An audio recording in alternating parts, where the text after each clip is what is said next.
Yo, welcome guys. It's been a minute. Happy New Year. Though I think it's very late. Happy New Month.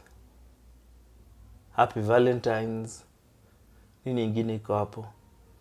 Yeah, but anyway, guys, welcome back to yet another episode of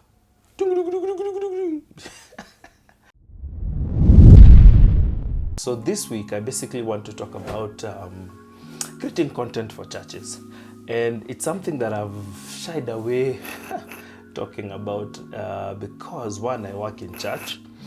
So sometimes it looks like it's a hard conversation and you're shooting yourself in the foot. But anyway, today I think I kind of gathered some courage to have this conversation. And basically, what I wanted to talk about is what I've seen many churches do and what I think about it, where I think they're going wrong, and what they could do to instantly start getting better results with their online engagement. So basically what I see churches have done is you simply have transferred your Sunday experience to an online space. And what that does is you kind of simply want to equate that because people, especially during the pandemic, people were not coming to church, so you wanted to get that experience home. And it is a good place to start, but however, I felt like many people didn't move from that place. So what happens is that because we are distracted, because I'm either watching the service on my phone or on a smart TV and my child is doing something, or someone has knocked the door, it means you can't get my attention fully like you would in church. So in church, I am there for the 2 hours or the 1.5 hours there. I'm not distracted. I am giving you all my attention. I am participating. At home, it's very different. And I felt like that's what many churches didn't understand that they shouldn't do. So one of the things I felt like we should have done better is shorten everything. Like shorten the sermons, especially the sermons. I feel like when someone says there's a 40-minute long sermon, they could listen to it into church, but even me, I don't listen to 40 minutes long sermon. If it was 12 minutes, 11 minutes, maybe at most 15 minutes, I would be able to listen. So I feel like people should edit down their sermons to maybe 10-15 minutes, and maybe the part that they should elongate is the worship, the participatory part. So because many people like worshiping, most of the time we come to church mainly because of the praise and worship and of course the message, but the praise and worship is like what ushers you into the message. So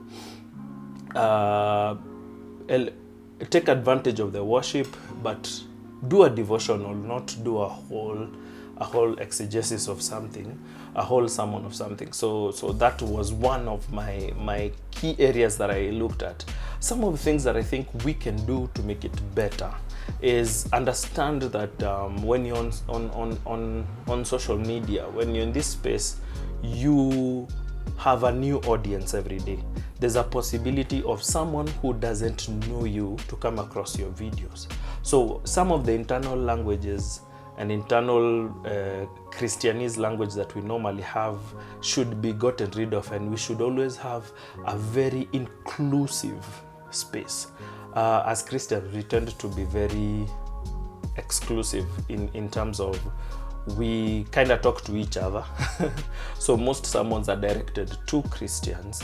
So if someone who's not a Christian comes across your sermon or whatever you're doing, they won't really get what you're talking about.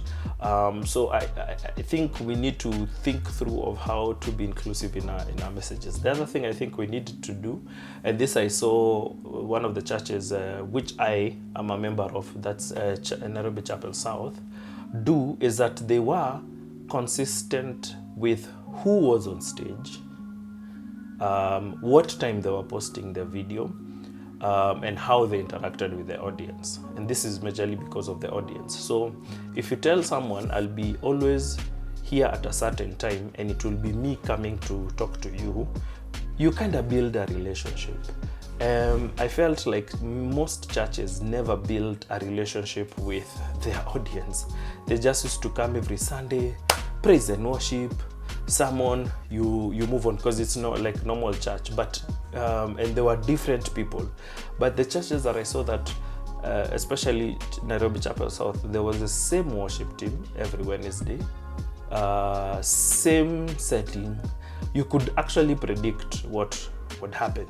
They had easy songs. When it came to inclusivity, they had songs that we have listened to since we were kids in praise and worship. So there was no struggle of kind of connecting with what they were doing, and they were very interactive. I feel like we tend to cater to a certain audience, so that we are now our audience in church. So we are exclusive.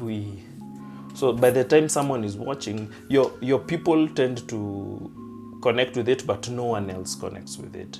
So if you can do this couple of things, I assure you, you will immediately see some difference in your online engagement as a church. I guess I have to continue with this topic, so I'll see you in the next one as we continue to have this conversation about how to engage our audiences online as churches. Peace. See ya.